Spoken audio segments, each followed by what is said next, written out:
Today's podcast is brought to you by Progresso Talent Partners, who for more than 25 years have successfully delivered interim and permanent leadership talent to transform businesses. To hire the talent you need to enable your business to thrive, visit www.progressotalent.com today.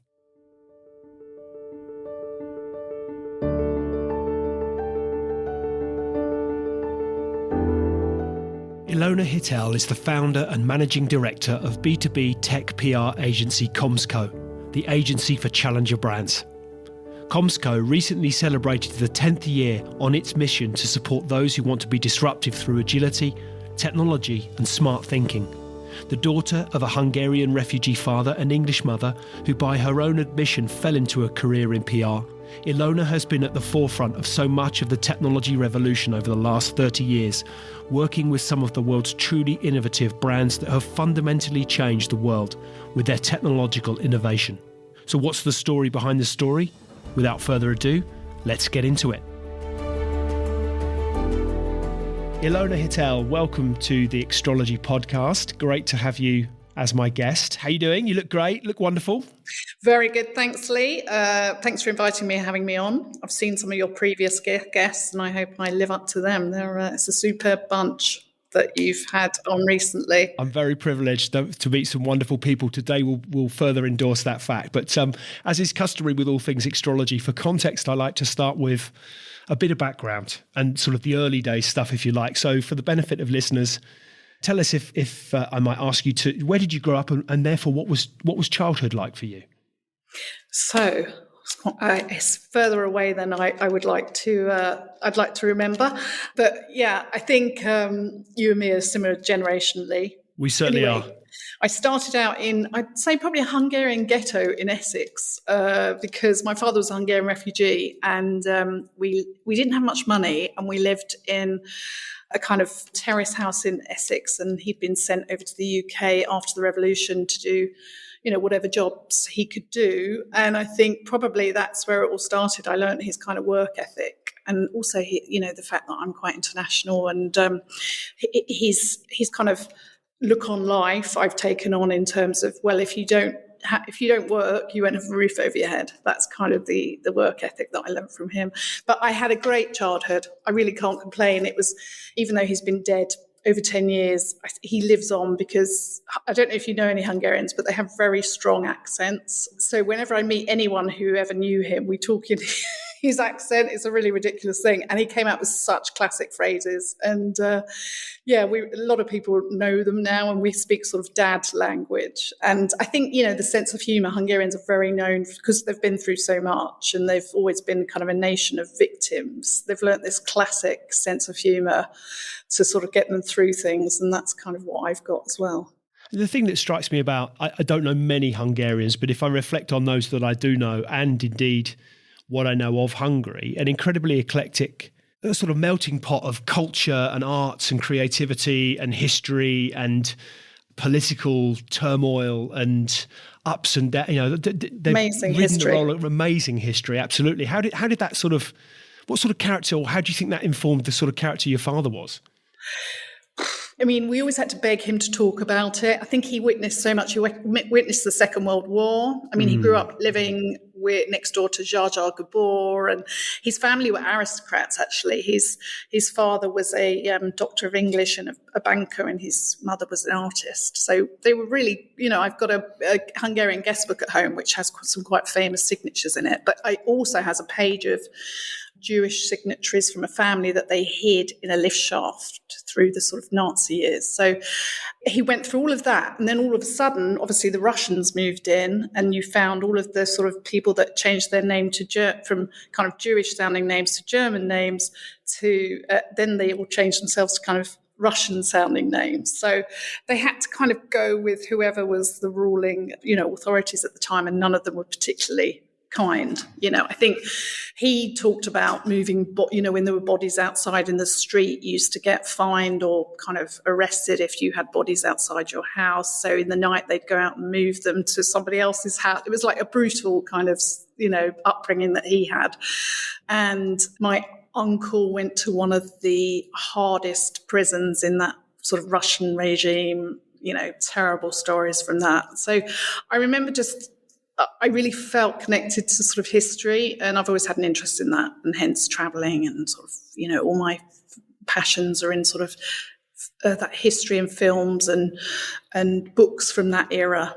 And there are a lot of famous Hungarians, a lot of sort of inventors and artists and filmmakers that, probably they don't get enough exposure. But Hungary is it's a melting pot full of, all of the producers and financiers, So, yeah, I think it's but obviously at the moment, like a lot of the countries at the moment, it's going kind of towards the right wing, and it's not encouraging research and development and education, which is a shame. But I spent my childhood sort of summers there, but because we didn't have much money, all of my friends at school used to go to France and go skiing and all that sort of thing. We used to drive 3 days to Hungary in whatever it was, Austin Maxi or whatever it was. And we didn't stop at hotels. We literally drove solidly to Hungary. It took us 3 days. We used to sleep in the car. Wow. And I used to spend like a month over there. But every day we had to go and visit a police station because my dad was a refugee. And actually it was pretty dangerous when we went. We would have started going sort of in the early 70s, 71, 72. And he could have been, because my father was a sort of refugee, he left after the borders had closed, typically. 57, they shut the borders, the Russians were in charge, and he had to escape. So literally crawling on through snow with a sort of sheepskin on his back in the middle of winter. So when we started to go back, it wasn't necessarily a safe place, but it was fascinating, Russian armies everywhere, Red Stars everywhere, and it just sticks in my mind, So I've got this massive interest in sort of this kind of period of history. I was actually on the Berlin Wall when it came down in 89 because I was studying in Germany. I was just going to say, goodness, now that's quite a story. How did that come about? Well, I mean, as I say, I was always interested in sort of European history. So I studied German at university, and I had a year abroad. In fact, turned into 2 because I loved it so much. But I was there. I was lucky enough to be there when the wall came down that year. So just headed straight to Berlin.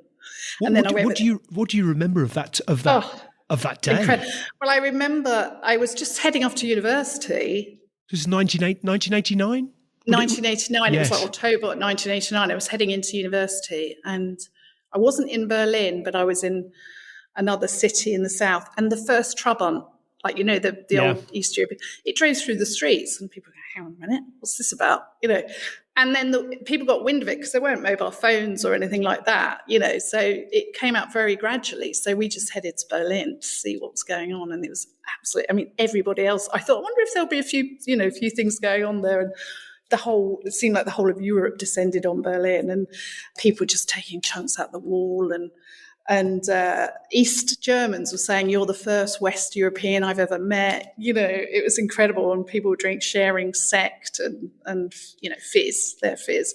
So, and I realised, I went back there for New Year, and we were celebrating New Year with just all of that. Basically, the whole of East Germany was in Berlin at that time. I turned up thinking there wouldn't also, again, be many people there. And it was just a brilliant night. And I remember, I think it was like 21. And I thought, I'm never going to have a New Year like this again. And it's true.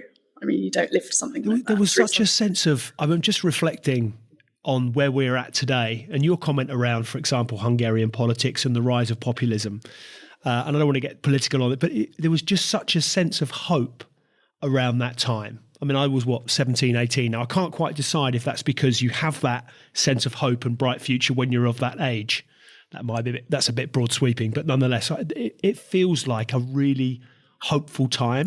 And I think of the swing and where we find ourselves now. If we think of, growing up, the threat of, the Cold War, I even reflect on, from a musical perspective, Frankie Goes to Hollywood, 2 Tribes, that was a real thing. That sense of, the Russians, they're over there. You're very, very close. And we find ourselves today, 40 years on, worrying about the threat of, a new Cold War, if you like. It's just, it's a real Anyway, I digress. No, it's interesting. I mean, I could talk about this all day long. I mean, what's going on with Russia and the Ukraine, and also just the sort of move towards the general shift towards the right. And, also I mean, all of my colleagues will know I can't help but mention this, but Brexit has been such a huge step backwards. Huge. I mean, not just in industry and in the, talent and research and development, but just in the sense that, the movement of people across Europe, it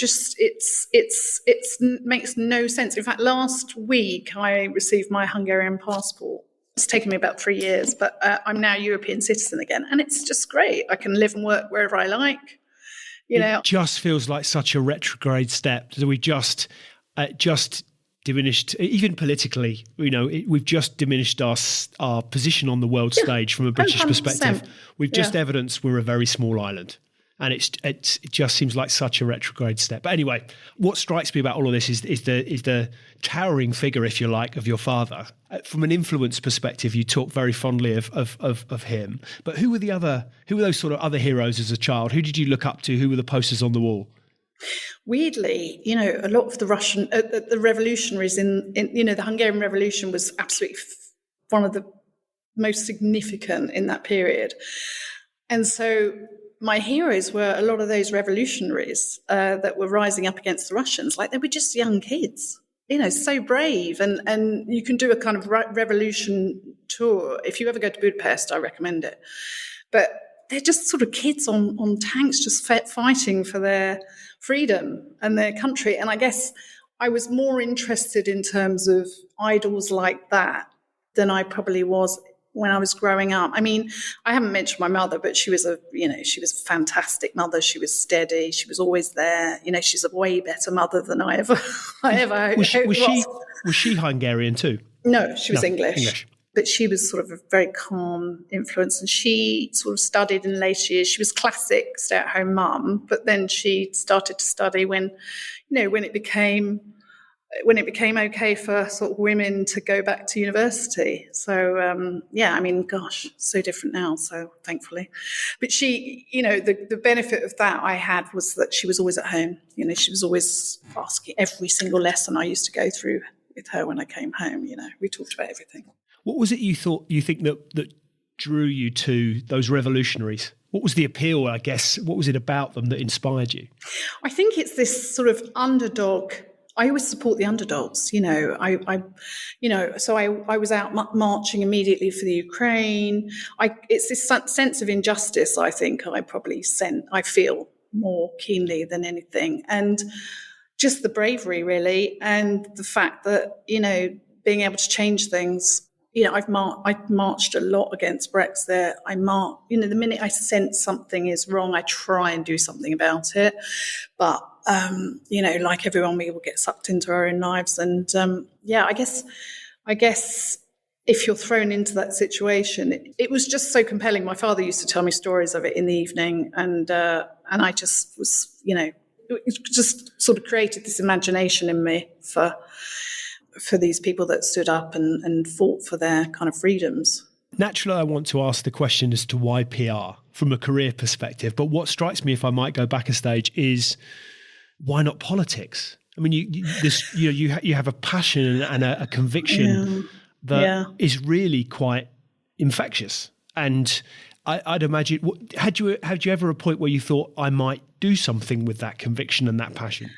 Only in the last 10 years, I'd say. I mean, It's very kind of you to say, Lee, but actually this is part of my whole, this goes to the root being of me, which is I've never I never do things like this. The reason I'm in PR is because I promote other people, right? I hate the spotlight being on me. So I think politics would have been too nerve-wracking for me, although I think I do feel the passion around it. And I think, you've got to want to be in the public eye to be a politician. You've got to want to take what goes with it, unfortunately. I mean, I saw a brilliant article about Angela Rayner the other day that, she was like, I drink beer, I don't eat, organic food, and I love a fag.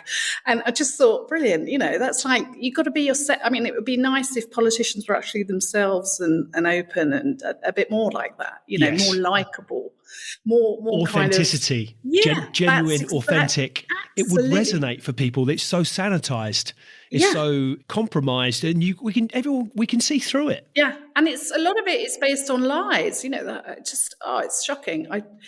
So yes, I would. Whilst I would love to, I haven't got the bravery, and that's why I'm in PR, because I stand behind people. I like to see other people in the limelight. I like to tell their stories. I guess that's the power of hindsight is a wonderful thing, because that's not what I set out in PR. I fell into PR.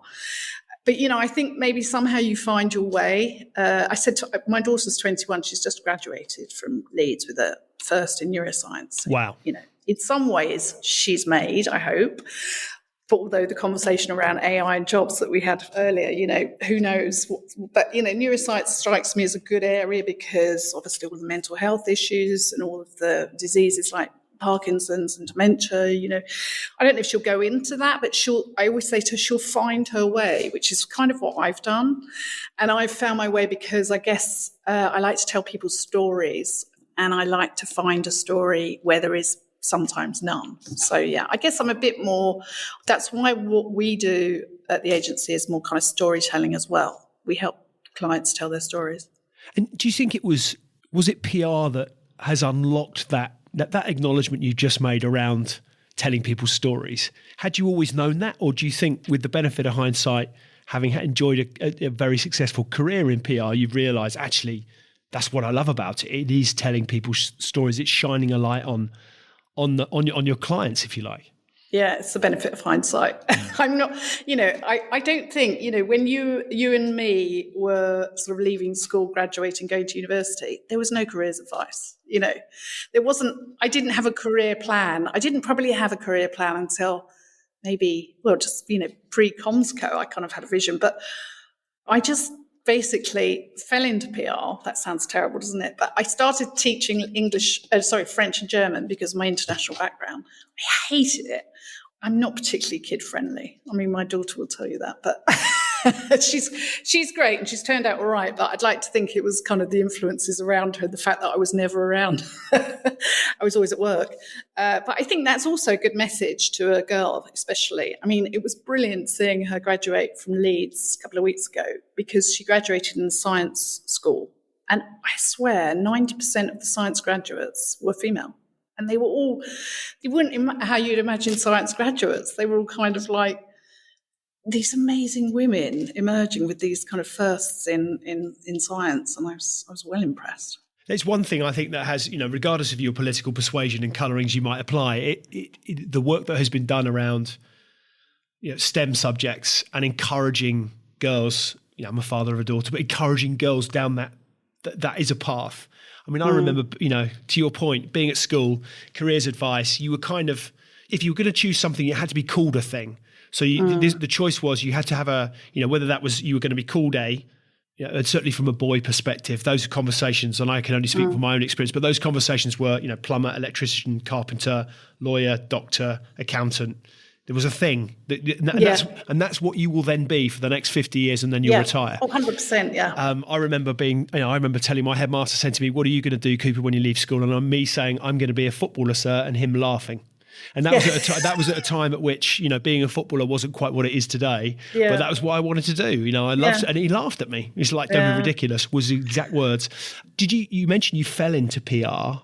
How? What was the journey into that sort of early career? What was the journey into PR? That's the other thing. I when I graduated, it was a recession, so you had to sort of grab what you could do. And I think I did.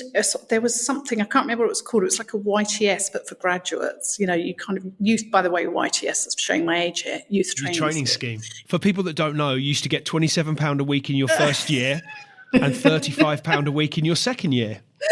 Oh, I love it when I meet people from my own generation, which is very rare these days. Yeah, so they had a graduate version of that. I think it was Thatcher introduced it, one of the things she did. And so I went and did a sort of marketing and PR training course.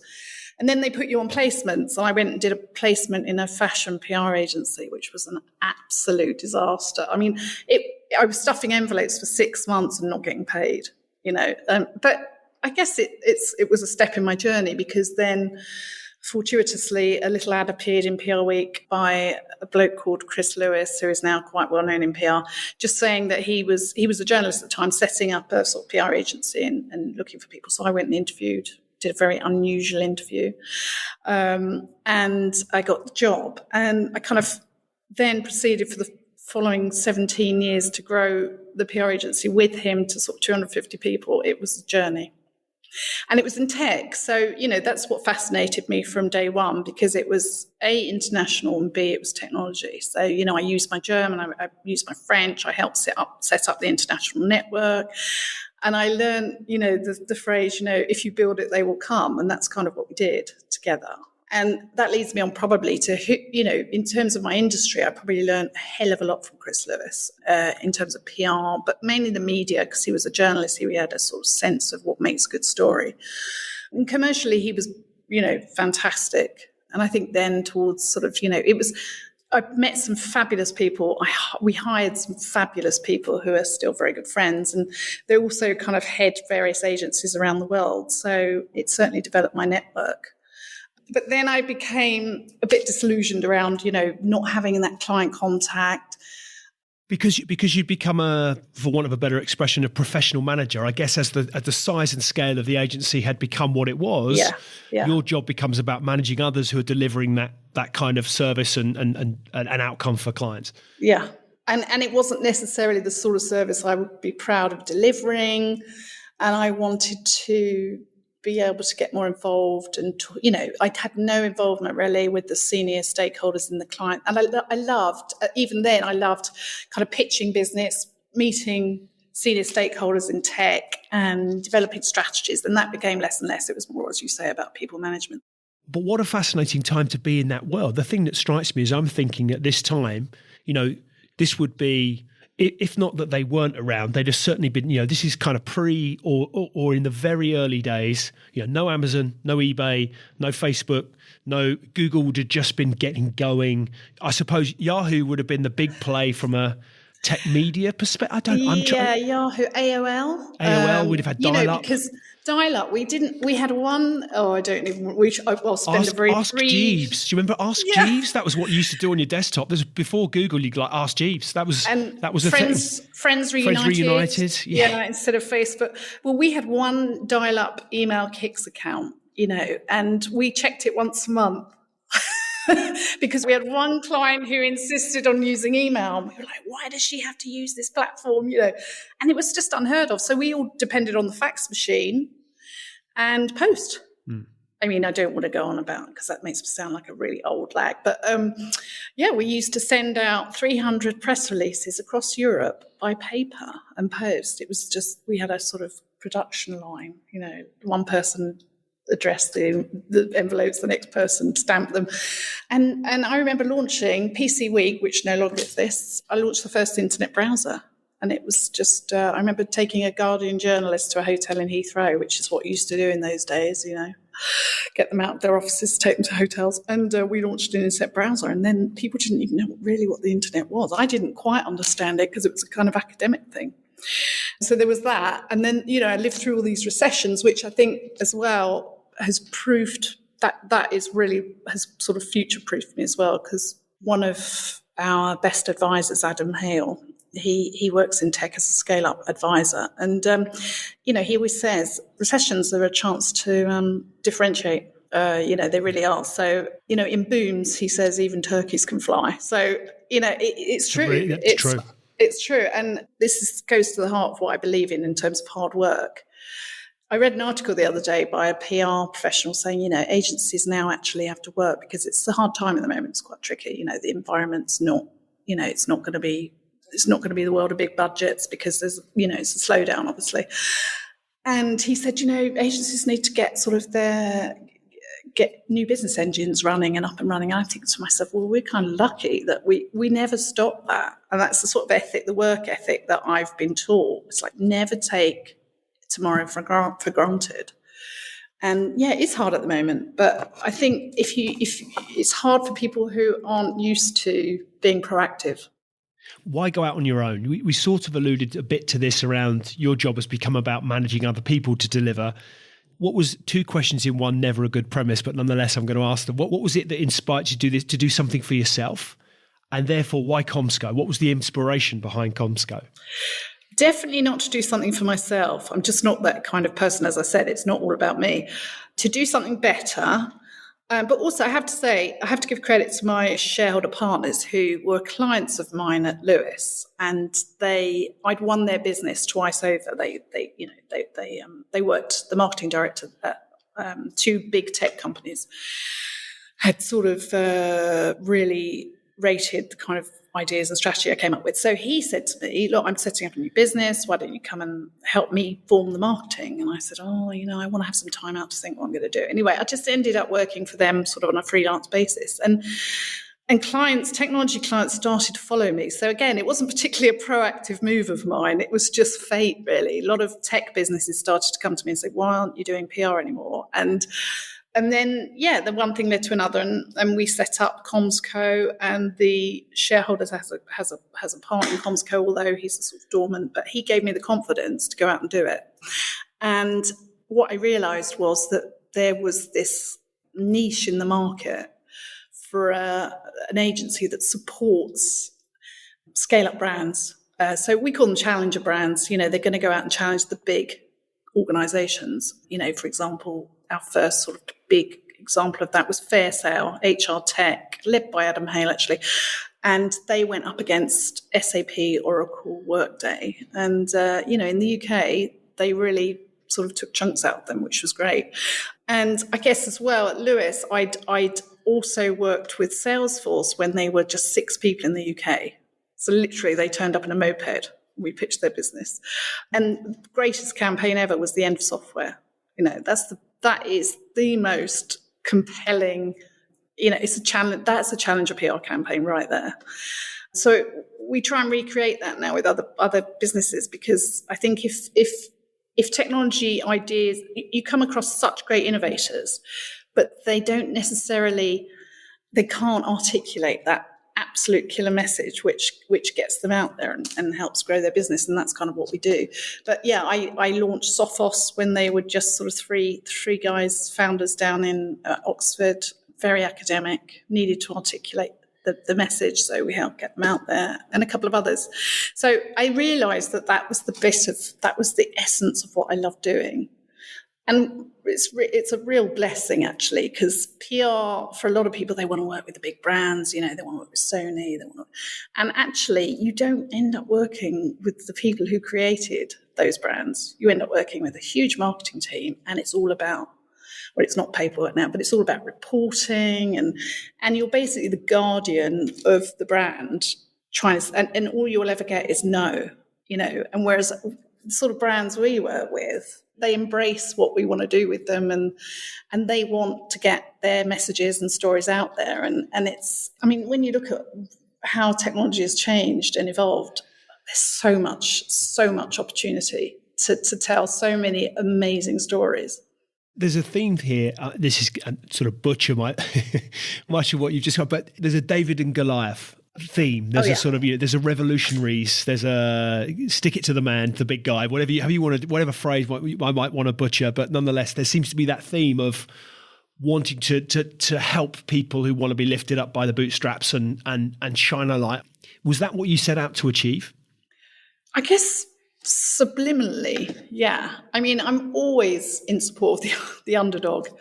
That's probably quite a derogatory term, but the people who have the opportunity, but not necessarily the means. So I always say to clients, you don't need a huge amount of budget, because they say, I can't compete, not got the budget.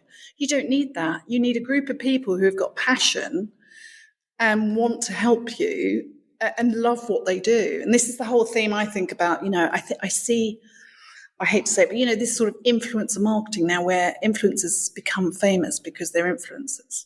And they make money. And I think maybe there's an element of this new generation who thinks they can make money without having the idea and wanting to put the actual energy into it.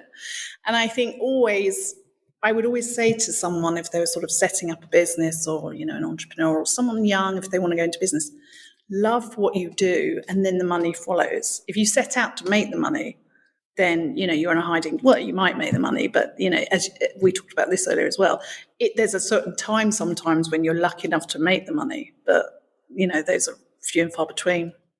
Do you think, has the PR landscape, I mean, to your point, in terms of budget, arguably, the thing that strikes me is that the ability to get a message out, there are more mechanisms, more routes to market, if you like, in terms of how you want to share that message than arguably there have ever been. So once upon a time, if you reflect back on perhaps your earlier career in PR, to your point, the influence of the media, of the print media, which would have been, to get a message in that space might arguably have been costly. You might have had to have had deep pockets to get the kind of eyeballs you would need. Is it fair to assume, though, that there's plentiful routes to market, but actually then that cutting through the noise, because there's just simply so much of it, is the challenge is not only how do you cut through the noise, but therefore how do you get the message right so that it really resonates? How do you tap into the customer base that you really want to tap into? Has that been the shift, or is that too simplistic a way of looking at it? Well, how you get the message right. I mean, the analysis is the bit that you do up front, and that's where AI tools are great, in terms of audiences, audience identification, influencers, etc. So I think that's where I would also say, AI plays a role. And creativity is, I've always said, it's not about strategy, it's about hard work. And it's also not about creativity because, that puts people off PR immediately.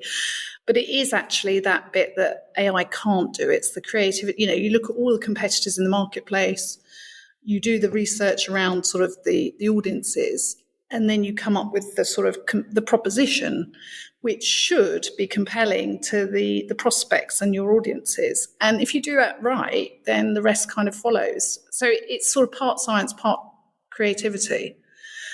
And yeah, you're right. In terms of all the channels, you can make a lot more of it's more campaign based than piecemeal now, because you can do podcasts like this, you can do videos, you can do, you can do social, you can do events are actually, they've come back since COVID. And the best thing around events is people say, oh, they're really, they're a lot of budget. You can really make the most of an event. You shouldn't just attend an event. If you've got a good team behind you, you've got to really optimize that event. And that's kind of, we do a lot of that as well. Do you think the creativity piece is really interesting? Because I think that my first thought was, well, is part of the challenge that we don't, again, I'm full of broad sweeping statements today, but we don't value creativity. But we do value creativity because I then instantly go to the value we attribute to an artist who creates a wonderful song or an actor or a piece of art or whatever. So we do value, and oftentimes in huge numbers, creativity. But the challenge with creativity is you to say to someone, well, go be creative. It's like, it doesn't, sometimes you have moments of inspiration, but there isn't that kind of set, right, today, what are you going to do? Oh, today I'm being creative. Well, yeah. How do so is that the challenge from a PR perspective in terms of how you articulate the message to that creativity to customers? I suppose you can evidence it with past campaigns or other things you've done, but being creative is of itself is it a difficult thing to evidence? I think, research and ideas are nothing without research, and there is an element of experience to creativity as well, because you know what works and what doesn't work. But I think if you're good at research, I mean, this takes all sorts in business, right? Like, so we've got some people in the team that are brilliant at media interaction, brilliant at writing, or brilliant at events, for example, and creatively they might not be the best. But then I think about some people who've said in the past, oh, I'm not creative, and then they've kind of learned that along the way because it's experience. And I think you've got to be just reading all that. You've got to be like on top of the news. I go mad when, people aren't sort of, you've got to have a hunger for knowledge and a thirst for knowledge, because obviously you say about all these channels emerging, yeah, there's a complete content overload, but so much good stuff out there, and it's so easy to go. I mean, when we used to do research way back when, it was phoning up a business and getting them to send you a brochure. But it's right. I'm going to look at them on social and see what their tone of voice is, and see what the competitors are up to, see what's most engaged with. I mean, we're so lucky. It's kind of served up on a plate, and if you're not doing all that, then your competitors are doing it. And that's also the message that we always kind of say, well, even if you're not doing media relations, a journalist will come and have a look at you and work out what kind of company you are. I always remember a Reuters tech journalist saying to me, well, I go straight to sort of Twitter and see what's going on. So it's not all about the website either. You've got to think about all of the channels. And that's where, you need, sometimes if you're a scale-up or a startup, you need support. It's not a brilliant creative you need this sort of engine behind you to think of everything, that everything's at the right time, it's coordinated, it's campaign based, and so it is the science of it. It's not rocket science basically, but it just needs the odd spark along the way, or the singular message like end of software, and then it gets its own momentum. How do you ensure that you said something that was really interesting to me as to the being on top of the news? I think one of the things that strikes me is I guess where I go to with this is confirmation bias. How do you ensure there's a breadth of information? So you're getting all sides of the argument, all sides of the debate, because you can go down the rabbit hole of, well, I believe this, and if I keep seeing this stuff that confirms my view, then I feel my view must be right. We've got the this sort of sense of the echo chamber. Yeah, the echo chamber. Yeah, you follow the same people, and you hear the same thing, so you think, well, therefore that's all I'm hearing, therefore I'm right. So how do you ensure the integrity of the debate, if you like, that informs the right kind of message? Yeah, and that's very true. I mean, I listen to the podcast most nights from Sam Harris, who's the US neuroscientist, and he sort of has a variety of pretty experienced guests on his podcast, talking everything from AI to war to future of work. And he's quite brave in terms of the guests that he has, but even he operates in his little ecosystem, and it's the ecosystem that I would want to be in, so it's difficult. But I always make sure that I'm also looking at, I look at the Mail, and this is really old school trad media we're talking about, but I think the Sun has some of the best news writing still. So my team say, what are you doing reading the Sun? And it's because it's got some of the best headlines. That they get PR. I don't know which publication was it that did the whole the Trust lettuce campaign. Was that?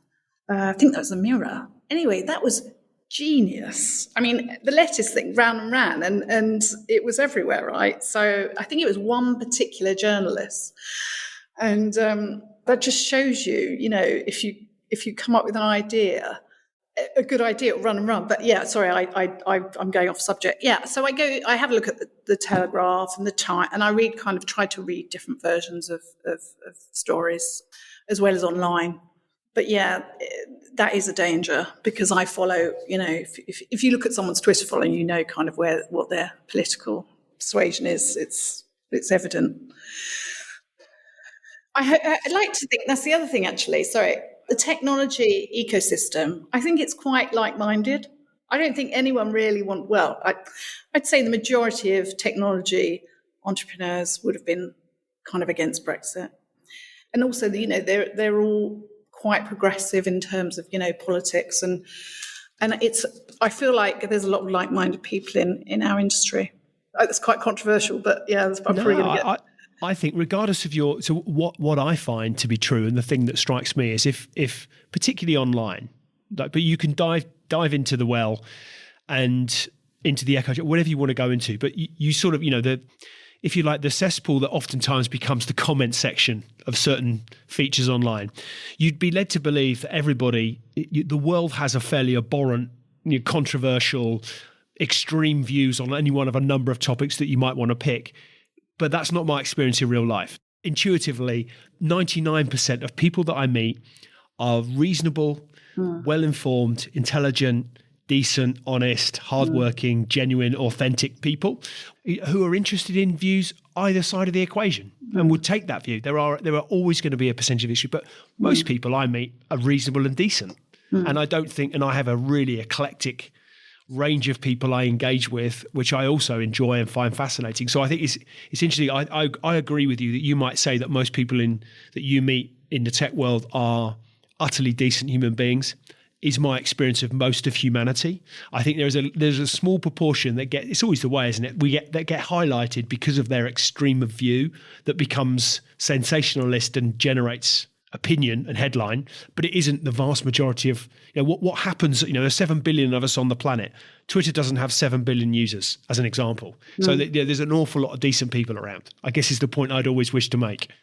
Also, we operate in a sort of middle, we're in a middle class urbane environment.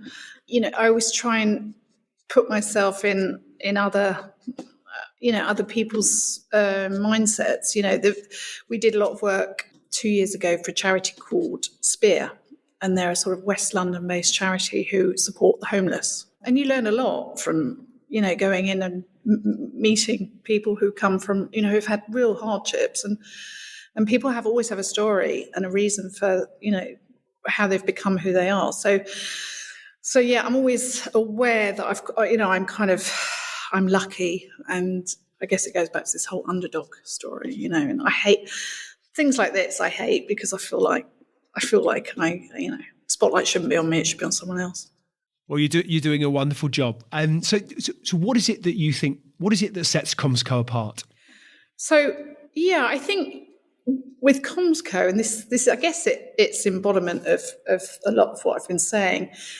It's about the fact that you get hearts and minds. If you get a team that's passionate about your company. It's like having a team of people that work for you. So that's on the sort of personal side. We always respond to clients within an hour. If something happened at the weekend, we don't actually work out of hours. We're very lucky. But if something were to happen over a weekend, people would be only too happy to step forward. But we're sort of set up to support, challenger brands, and probably on the lower end of the scale of the budget, showing them what they can do to get them from sort of initial maybe seed funding to Series C, supporting them along that journey, help them with their messaging. And we operate in that space. We've got a very clear message. It's B2B. We don't pretend to be sort of B2C. It's B2B.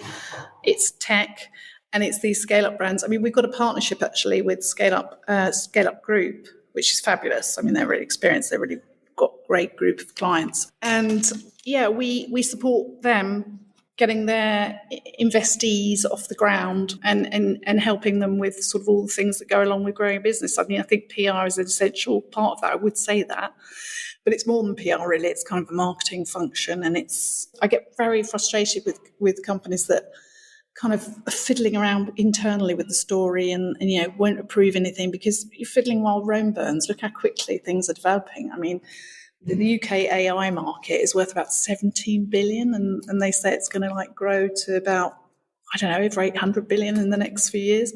It's exploding. So if you're not out there as a front runner, you're kind of lagging behind. I mean, the tech scene is, we don't claim to want to be, what is it in the UK? Trillion? We don't claim to want to be in the tech scene. We want to be in the UK's tech scale-up market. The sort of, and I think the UK still leads the way in terms of its startups. It still gets the most funding in Europe. So, yeah. Yes, yeah, I believe it does. Just clinging on to that, I think.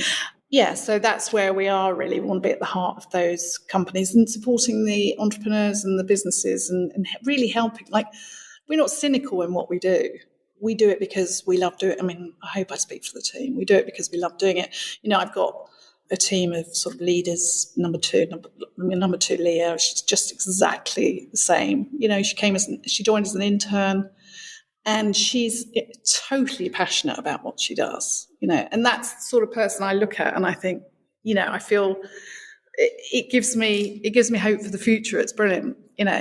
Whereas sometimes I see sort of, as I was saying earlier, Gen Z, I think COVID has made them a bit more cynical, and I think that's a shame. It's a bit more about them. And it's good in a way, because I think for your career, you need to be a bit about you. I think I could have done with some of that.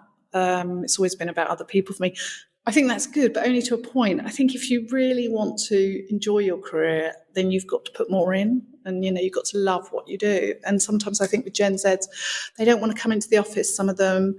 And a part of all this is the interaction. I mean, I've loved meeting you, Lee, and it's been great because you get to talk about, what you've experienced, and it makes you actually relive it a little bit, which is nice, rather than just doing day-to-day humdrum. And that's what I think I would advise, sort of, I'd say to my daughter as well, she's 21, the next generation, I'd say, be career-minded and be, focused, but remember it's about other people, and it's about the team environment, and it's about what you can give, not just what you can take, because I think the rest follows. I think it's a really interesting debate around the future of work and what this looks like. I mean, I've met people who, have, for example, one guest on the podcast has a business with 150 employees in 15 countries worldwide. They are a remote first business. It then begs the question as to the thing that occupies is how you build culture and shared, and purpose and shared values and all of it.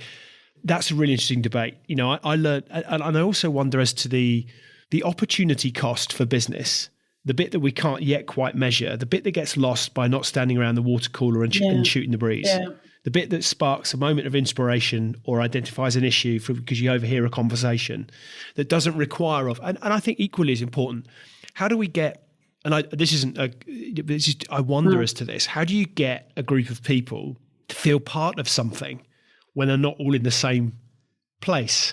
So that therefore, does work become just something that you do that gets sold to the highest bidder, rather than you feel this sense of sort of purpose and shared values and all kind of moving in the same direction together? When, if we move to this kind of remote only type of operation, so if somebody in another country is offering you $10 a day more than the guy in the next room or the girl in the next room, do you just go for that? Because it becomes so.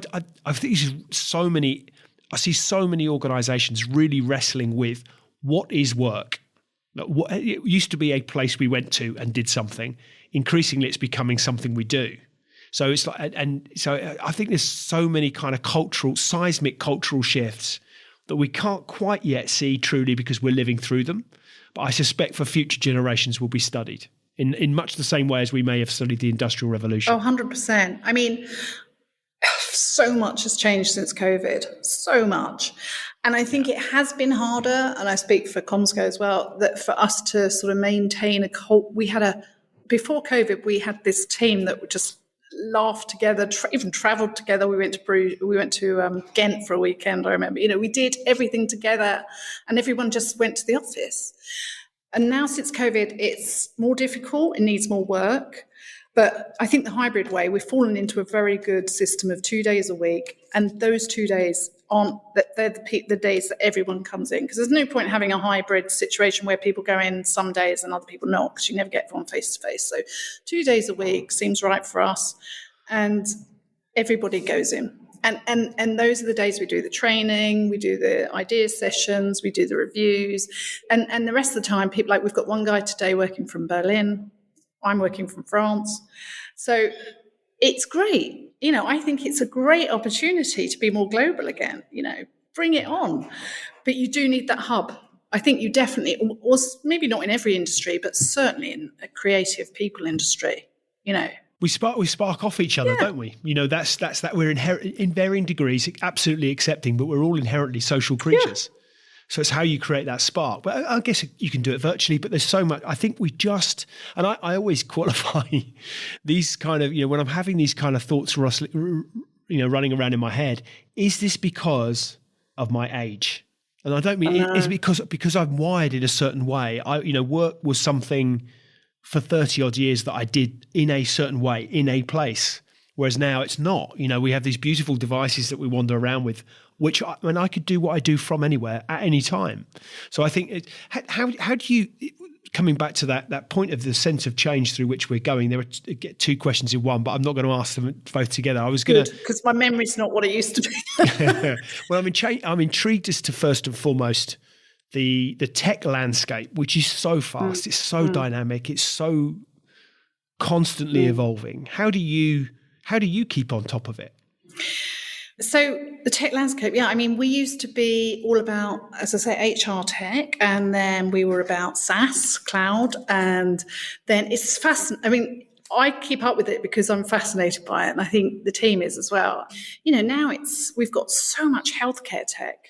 Health tech has grown tenfold in the last 10 years. And since COVID, it's just gone, Health technology is fascinating and it's developing so quickly. And best thing that happened to us during COVID was the whole digitalization of work and the progress that was made. And then, then we've got some clients in sort of banking security. So security's always been hot and it's getting hotter because some of the banks, you hear about, they're still kind of writing checks and in paper world.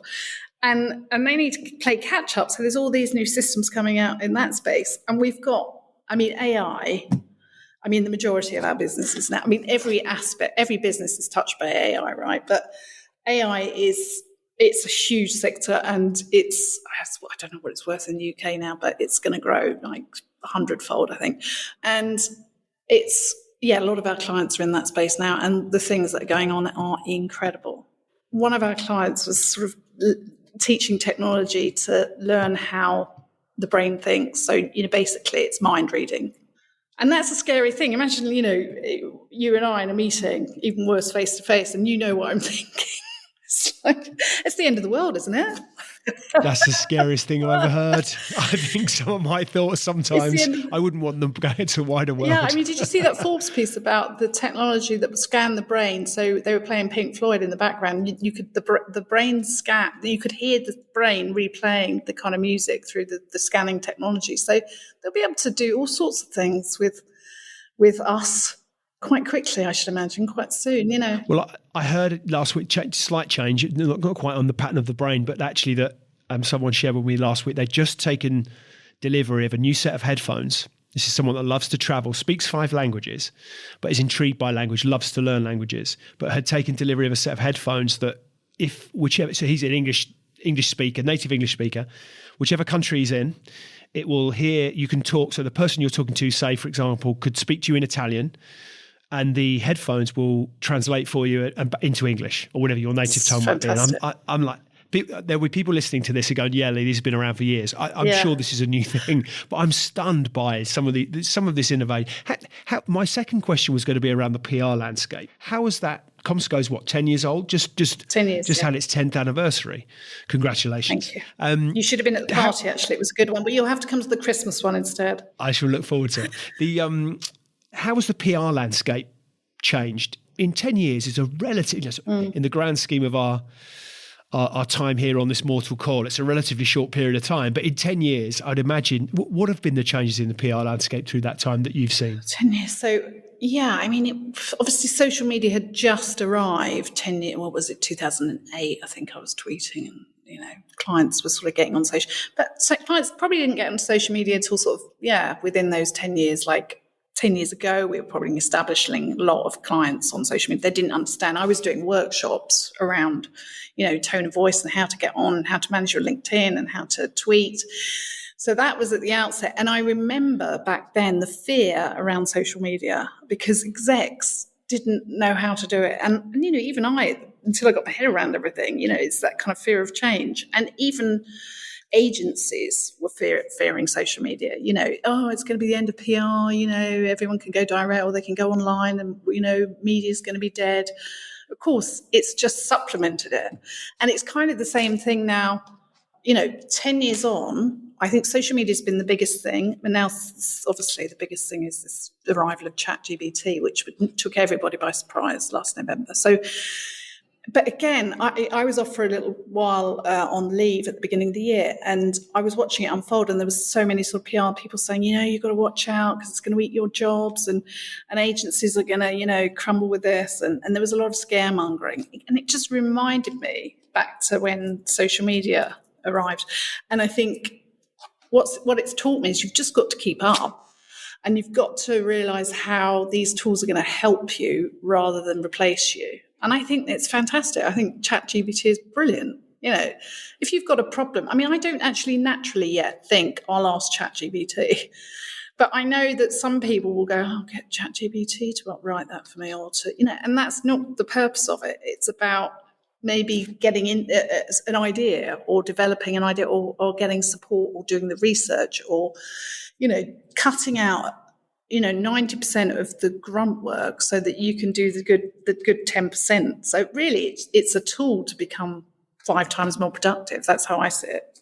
So you should be able to get more for your bucks, with ChatGPT, rather than go in there and just be lazy and use ChatGPT, because people will find you out. They definitely will. What does the future look like for CommsCo?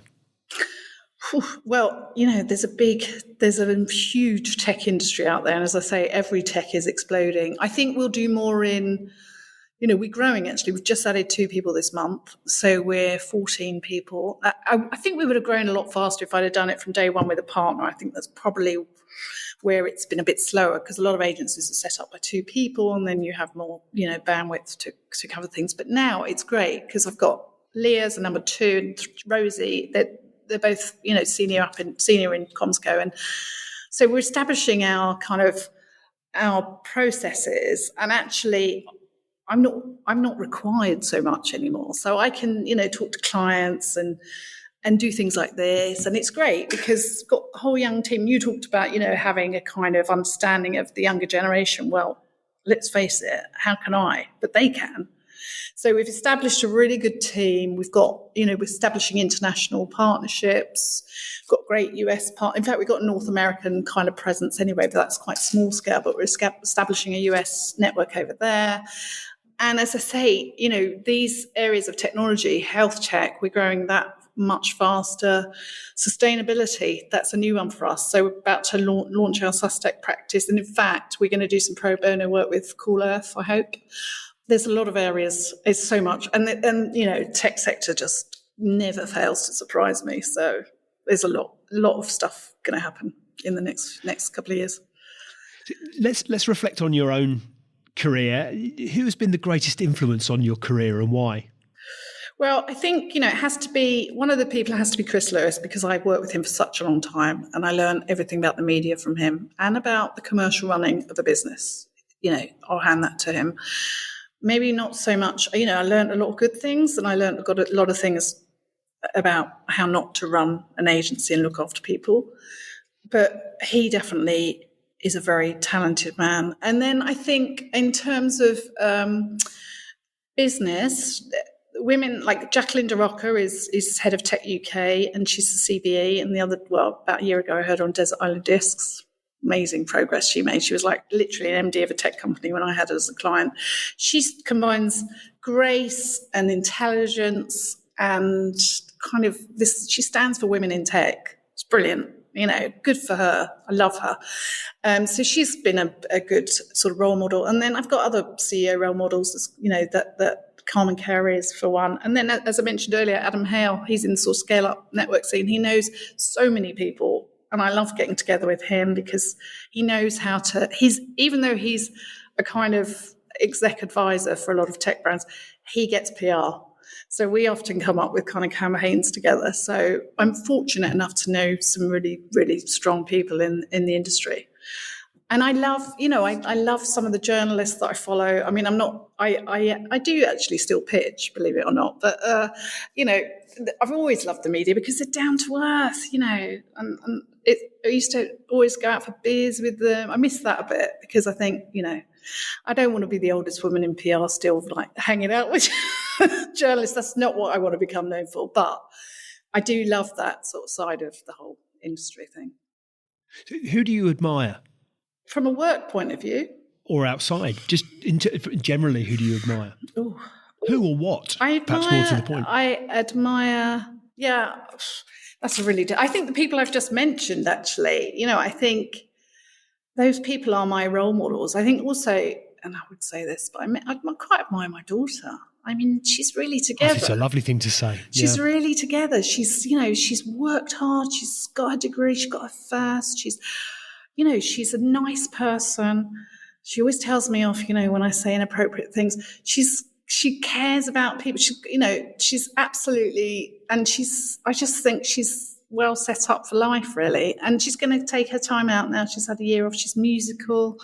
She's, she managed, if she has an issue or anxiety, she knows about self-help. She goes and reads a book, or, I never had any of those tools. She goes to the gym. I didn't start that until I was mid-30s. So, she knows how to party. In my downtime, I'm often found with a glass of wine, We're probably in a different country, but yeah, her as well, I think. I do admire the younger generation. They've learned a lot more than we ever, they learned a lot more than we ever did in terms of sort of how to manage their mental health. And yeah, we just had to suck it up. Yeah, I think that it's a wonderful thing that there is so much spotlight shone on those sorts of issues in a way that wasn't, 30 years ago, 20 years ago. It can only be a good thing for the longer term 100%. Health of this planet. But so what drives you, Ilona? Everything I've just talked about, really. I mean, when I start talking about, what drives me is still the campaigns that we do for clients, success for clients. That sounds so cheesy, but nothing makes me happier than a happy client. And nothing makes me happier than a happy team, actually. I was in the office last week. We had a meeting with the team. We all got together. We run through clients on a Tuesday. We sort of go through, and every client was happy, and every member of the team seemed to be happy. I'm saying that now. They're probably going, what? Everyone's going to leave. No, and it was just brilliant. And that's what drives me. And I think I'd be, I've got lots of hobbies. I'm learning, you mentioned language, I'm learning French, Spanish and Hungarian, trying to learn them all at the same time, very unsuccessfully. And I'd love to travel because I never took any time out to travel because my father always told me I had to work, otherwise I'd be homeless. So I've never taken time out. So I'm doing a bit more of that now. But I would be dangerous if I didn't do this. I really would. I don't know what I'd really do with myself. So I try and sort of give a step away. I've stepped away a little bit, but I love the fast-paced nature of tech. So that's kind of what drives me. So what does success mean to you? You talked about what successful clients, but what does success mean to you? I think having a reputation at the end of all this for being a good leader and not damaging anyone along the way, having good relationships, reputation really. I mean, this industry is full of people with bad reputations. It's like kind of, they compare it to sort of estate agents or, PR, PR's got terrible reputation. And I think if we can change that, that's success. If we can be, again, this sounds kind of a bit superficial, but if we can be a nice bunch of people doing good work, and we always set out what we're going to achieve, and if we don't achieve it, then we'll say, well, okay, we'll carry on until we do achieve it. It's not about really the money, although you have to be commercial and have your targets. It's about seeing people that are happy and seeing all the clients that come back to us. That is success, I think. Yeah. And making sure that the team's okay. When we had, the cost of living crisis has been awful. I can't bear the fact that, the rents are the price they are. But when the utilities bills had a hike, we tried to sort of, we gave everyone the hike increase as a one-off bonus, just trying to make people's lives a little bit easier along the way. And just, being kind of good leader and looking after your people. That's all you can be, really. So if you reflect back, what advice would you give your 21-year-old self? Not work any harder, that's for sure. Probably to have more confidence. Well, in fact, definitely to have more confidence. It's terrible. When you think about my daughter suffers a little bit the same. It's like you can't tell people who don't have any confidence to have more confidence. I had enough to get me through to where I am, and obviously confidence comes with experience, but just to believe in yourself, really. That's what I'd tell myself. So what does the future look like for you? You talked about the future of CommsCo, but for you personally, what does the future look like? It's definitely international. I've got my passport. Remote working, work from anywhere. Love it.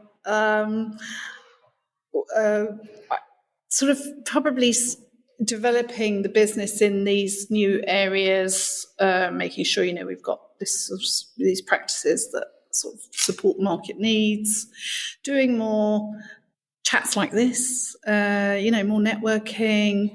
I'd like to sort of advise more businesses, and also pro bono. I've got time now to do a bit more pro bono, so it's a luxury, and I think, giving back a bit. But apart from that, for me, I do want to travel Europe mainly and work from various places in Europe and just experience cultures and amazing people and places. So, yeah, it's difficult, isn't it? Because when you hit, I don't know what's your vision? I think you're brilliant at this. This is definitely something you're going to do more of. I would love to. That's definitely the plan. Oh, that's good. Good. Well, that suits you. So finding maybe something, I probably need to find something like this that involves talking to, an advisory role, but obviously not in this format, but meeting people who have had these sort of similar journeys and seeing where, we can help one another, really.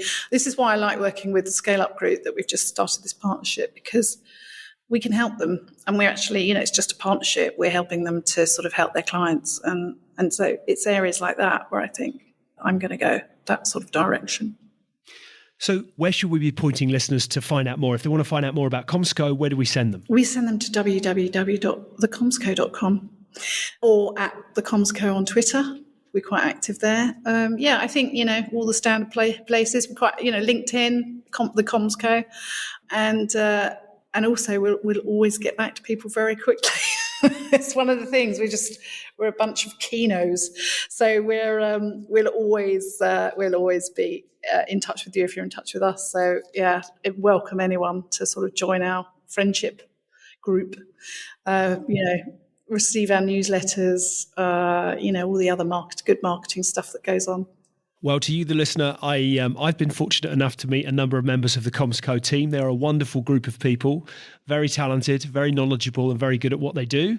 So I would absolutely endorse the message that Ilona's kindly shared with us. Get yourself off to the website, check them out, and I'm sure you'll find they'll deliver more than what you will need. They're a fantastic group. But Ilona, it's been wonderful to spend time with you today. I really appreciate your insight. It's a fascinating story. I wish you continued success on your journey, and look forward to hearing perhaps more about those travels in particular, which sound fascinating. I think the learning that comes just from experiencing different cultures and ways of looking at life is equally as informative and inspiring. So thank you for your time. It's been great speaking with you. I've really enjoyed it. Thank you, Lee. It's been brilliant.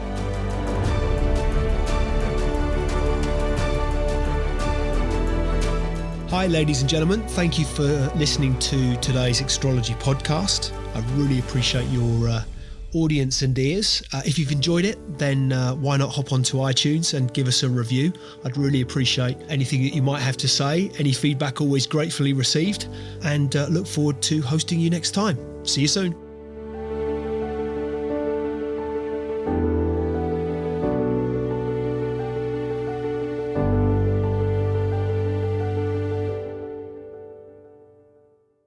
Just a reminder, today's podcast is brought to you by Progresso Talent Partners. Visit www.progressotalent.com today for more information.